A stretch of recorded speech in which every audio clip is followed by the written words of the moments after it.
नमस्ते, मैं Jaisingh Thakkar, Indo Nepal holidays private limited के एमडी एंड ये Mrs Raksha Thakkar, Indo Nepal holidays की एग्जीक्यूटिव डायरेक्टर। 1992 से आज तक मैंने कैलाश मानसरोवर की 102 बार यात्रा की है, जबकि मेरी वाइफ ने, मिसेस रक्षा ठक्कर ने 51 टाइम ये यात्रा की है। इतने साल यात्रा करने के बाद भी अभी तक मैं तो पूरा कैलाश को समझ नहीं सका, मन नहीं भरा, दिल नहीं भरा कि उसके इतने रहस्य क्या है।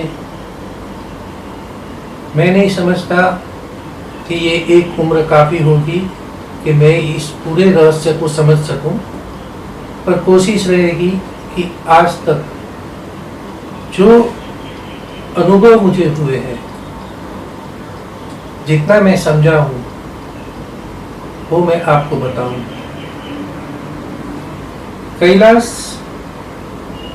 वैसे हमारे धर्म में, हिंदू धर्म में कहूँ, बुद्धिज़्म में कहिए, सिखिज़्म में कहिए, जैनिज़्म में कहिए और बोनपास में कहिए। बोनपास यानी तिब्बतन की एक जाति है, तो उन्होंने भी ये धर्म बहुत ही महत्वपूर्ण है। कैलाश पृथ्वी की नाभि कही जाती है। इस वक्त मैं कोई वास्तुशास्त्री नहीं या मैं ज्योतिषाचार्य नहीं, पर जितना मैंने ग्रंथों में और जो भी मुझसे हो सका पढ़ा है, उससे मुझे एक पता चला है, वास्तुशास्त्र में एक वास्तु मानव, एक मनुष्य का रूप दिया जाता है। और जब भी हम हमारे घर के वास्तु कराने बैठते हैं, तभी पूरे घर के नक्शे पे वो मनुष्य का वो चिन्ह रखकर अंदाज लगाते हैं, और उसका गर्भ कहाँ पर, जहाँ पर देवालय बनाया जाए, कहाँ पर किचन रखना चाहिए, ये सारी स्टडी हम करते हैं। लेकिन अगर हम पृथ्वी को घर मानते हैं और पृथ्वी को घर मान के पृथ्वी के नक्शे पे उस वास्तु मानव को रखा जाए, नॉर्थ पोल से साउथ पोल तक अगर उसके चिन्ह दिखाए जाए, तो नाभि वहीं पर आएगी जहां पर माउंट कैलाश है। अभी मैं पूरा तो नहीं जानता, पर इतना कह सकता हूं कि जैसे हमारे वास्तुशास्त्र में भी अग्नि खुना, अग्नि में अग्नि रखनी चाहिए, यानी किचन और ये इक्विपमेंट्स, हेवी इलेक्ट्रिकल इक्विपमेंट्स को उस इलाके में रखने चाहिए जहाँ पर आग का चांस है। तो अगर मैं कैलाश को ना भी समझता हूँ, तो इंडोनेशिया और उसके आसपास के इलाके को अग्नि गिना जाए, जहाँ पर ज्वालामुखी बहुत है। बाकी इतनी बार कैलाश जाने के बाद आज मैं आपके सामने बैठा हूँ, ये रूप मेरा नहीं था। मैं पूर्णपण नास्तिक आदमी था। कैलाश क्या है, कैलाश पर्वत, ऐसा कोई पर्वत भी है, वो भी मुझे पता नहीं था। एक इंसिडेंट ऐसा हो गया कि मैं एक कोरियन ग्रुप के लिए 90s में 1991 में एक मैप स्टडी कर रहा था, कोरियन ग्रुप के एक सीसापांगमा एक्सपीडिशन की तैयारी के लिए। जब वो मैप तैयार कर रहा था, सब देख रहे थे, तब अनजाने में ही हमारे एक बुजुर्ग की नज़र उसी मैप पर गई जिस पर तिब्बत का वो इलाका माउंट कैलाश लिखा हुआ उनको दिखा। तब उनसे मुझे ये पता चला कि माउंट कैलाश भी एक ऐसा पर्वत है और वहां पर भी जाना चाहिए। बाकायदा एक्सपेडिशन तो माउंट कैलाश के पॉसिबल नहीं थे, लेकिन कुछ ट्रैक्स पॉसिबल है कि नहीं, ये जानने के लिए मैं भी उत्सुक हो गया और मैंने चाइनीज आर्मी को कंसल्ट करके ये बात कल की। जिन्होंने बताया कि माउंट कैलाश का था, तो तभी गवर्नमेंट का रूट चालू था, जो ट्रैक था, जो 37 डेज लग रहा था वो टूर को। तो उन्होंने ऐसे ही बात किया कि बूढ़े लोग इस टूर में नहीं जा सकते, वो ट्रैक है पूरा, तो तू कोई ऐसा रास्ता निकालना जिससे हम जैसे बूढ़े लोग जा सके, तो तू कुछ ऐसा कुछ ढूंढ। तभी उनके दिमाग में आया कि मुझे इसके लिए कुछ करना चाहिए। तो कुछ थर्मोकोल का एक मैप बनाया और किधर रिवर है, किधर पार से निकलना है, कैसे रास्ता है, क्या है, वो पूरा मैप बना के रखा उन्होंने। और उस रास्ते से फिर उन्होंने अपना दिमाग चलाया कि कैसे अभी बाय रोड जा सकते हैं। गवर्नमेंट का ट्रैक रूट तो वैसे भी चालू था तभी कि कैलाश मानसरोवर लोग जाते थे सिर्फ बाय ट्रैक, कि बाय रोड का शुरुआत इन्होंने की है और वर्ल्ड में फर्स्ट टाइम। नेपाल और तिब्बत के माउंटेन्स पे मेरे काम ज़्यादा थे। पंगमा के लिए हम निकलते हैं, उतने रास्ते तक भी रोड नहीं थे, हम लोग कॉम्पास यूज करके जाते थे। बट जो फॉरेनर्स के लिए मैं जो काम करता था, और उस दौरान चाइना में ऐसे था कि कोई प्राइवेट ट्रैवल कंपनियां नहीं होती थी, ये सारी बातें जो होती थी वो आर्मी के एक अधिकृत ऑफिसर से बात करनी पड़ती थी, और पर्यटन के हिसाब से नहीं, लेकिन कुछ एक्सपेडिशन है, कुछ नया कर रहे हैं, और पैसे हमको परमिशनें मिलती थी। तो ये करने के लिए मुझे 92 में एक ऑफिसर ने कहा कि ठीक है चलो मैं आपको गाड़ी से ले जाऊंगा, लेकिन रास्ते नहीं है तो कैसे करेंगे। 4 व्हील ड्राइव लेके हम निकले थे। मेरी गिनती के हिसाब से वहाँ रास्ते में मुझे करीबन 8 से 10 बार कुछ नदियाँ क्रॉस करनी थी, लेकिन हकीकत में जब गया तब 27 रिवर्स मुझे व्हीकल से क्रॉस करनी पड़ी, जिसपे न कोई ब्रिज थे न कोई एक्सेसिबिलिटी थी।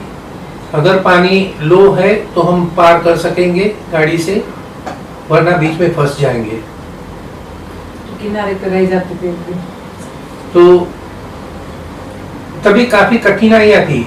इवन रास्ते पे कोई लैंडमार्क्स भी नहीं थे कि इस दिशा में जाना है। कॉम्पास यूज करना पड़ता था, ड्राइवर को बोलना पड़ता था चलो यहाँ से 50 किलोमीटर तक यही डायरेक्शन में चला करो। और उस तरह से पहली बार 92 में सर्वे किया, और फिर जब अनाउंस किया तब भी लोहे के चने चबाने पड़े थे। चाइनीज गवर्नमेंट के साथ बहुत ही निगोशिएशन करने के बाद टूरिस्ट को लेके आने की, पिलग्रिम्स को लेके आने की परमिशन ली और डिक्लेयर किया कि मैं ले जाऊंगा, but nobody was believing me. It's possible to drive right up to Kailash. तो क्वेरी के लिए ही, सिर्फ लोगों की उत्सुकता के लिए मुझे बहुत से कॉल आने लगे, बहुत क्वेरी आई, लेकिन प्रैक्टिकली जितना सर्वे में और खर्चा किया था उतना रिस्पॉन्स नहीं आया। केवल 10 पैसेंजरों ने मुझ पे विश्वास करके बुकिंग की, और सिर्फ 10 पैसेंजर को लेकर मैं निकला। जब हमने ऐड किया, एक छोटा सा ऐड था, और वो मुंबई समाचार का भी बहुत ही फेमस पेपर था, तो उसमें दी थी हमने।